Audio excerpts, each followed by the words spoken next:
ഇന്ന് നമുക്ക് ഇഫ്താറിന് ഈസി ആയിട്ട് ബ്രെഡ് വെച്ചുണ്ടാക്കാവുന്ന ഒരു സ്നാക്ക് നോക്കിയാലോ.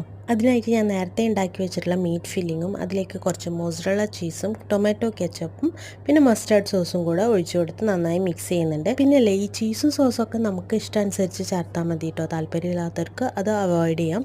പിന്നെ അത് ഞാൻ ബ്രെഡിൻ്റെ സൈഡൊക്കെ ഒന്ന് കട്ട് ചെയ്തെടുക്കുന്നുണ്ട്. ഈ ബ്രെഡ് ഉണ്ടല്ലോ ശരിക്കും പണി വന്നു കേട്ടോ. ഇങ്ങനെ റോൾ ചെയ്തെടുക്കുമ്പോഴത്തേനും ഇത് പൊടിഞ്ഞു പോകുന്നൊരു ബ്രെഡായിരുന്നു. എന്തായാലും സാരമില്ല, നമുക്ക് അഡ്ജസ്റ്റ് ചെയ്യാം. അപ്പോൾ ജസ്റ്റ് ഒന്ന് റോൾ ചെയ്തെടുത്തതിന് ശേഷം ഞാൻ അതിൻ്റെ ചുറ്റിനും മൈദ പേസ്റ്റ് ഒന്ന് തേച്ച് കൊടുക്കുന്നുണ്ട്. ഉള്ളിൽ ഫില്ലിങ് വെച്ച് കൊടുത്ത് വേറൊരു പീസ് ബ്രെഡും കൂടെ വെച്ചിട്ട് അതൊന്ന് സീൽ ചെയ്ത് കൊടുക്കാം. ഇടയിൽ വല്ല ഗ്യാപ്പൊക്കെ കാണുന്നിടത്ത് നമുക്ക് ഈ മൈദ പേസ്റ്റ് വെച്ചിട്ടൊന്ന് ഒട്ടിച്ചു കൊടുക്കാം കേട്ടോ. എന്നിട്ട് നമുക്ക് ഗീയിലോ ഓയിലിലോ അല്ലെങ്കിൽ എയർ ഫ്രയറിലോ പൊരിച്ചെടുക്കാം. കണ്ടോ, നല്ല ക്രിസ്പിയാണ്. പ്രത്യേകിച്ച് കുട്ടികൾക്കൊക്കെ നല്ല ഇഷ്ടമാവും കേട്ടോ. അപ്പോൾ ഇതിൻ്റെ ഉൾഭാഗം ഇതുപോലെ നല്ല ചീസി ആയിട്ടാണ് ഇരിക്കുന്നത്. അപ്പോൾ ട്രൈ ചെയ്ത് നോക്ക് കേട്ടോ.